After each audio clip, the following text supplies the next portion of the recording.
আমার মায়ের হাতের ম্যাঙ্গো লাসির রেসিপি তোমরা অনেকেই চেয়েছিলে, তো ভাবলাম চলো আজকে শেয়ার করা যাক। এই রেসিপিটা খুবই সহজ আর একদম সিম্পল রেসিপি। ঘরে কয়েকটা ইনগ্রিডিয়েন্টস থাকলেই কিন্তু একদম বানানো হয়ে যাবে। তো প্রথমেই কয়েকটা আমকে ভালো করে ধুয়ে এরকমভাবে মা কেটে নিয়েছে। এটা যেমন খুশি তেমন কাটতে পারো, কারণ সেটা সবটাই কিন্তু মিক্সিতে যাবে। দেন এক বাটি টক দই, সাথে পরিমাণ মতো চিনি আর পরিমাণ মতো বিট নুন, এই হচ্ছে মেন ইনগ্রিডিয়েন্টস। এবার এই সব কিছুকে একসাথে একটা মিক্সিং বলে মা ঢেলে নিচ্ছে।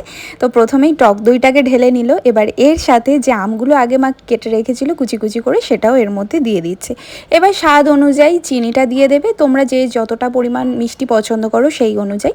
আর তার সাথে একটু বিট নুন, এই নুন মিষ্টির পরিমাণটা কিন্তু তোমরা তোমাদের স্বাদ অনুযায়ী দিতে পারো। আর তারপর সবার লাস্টে দিয়ে দেবে ঠান্ডা জল।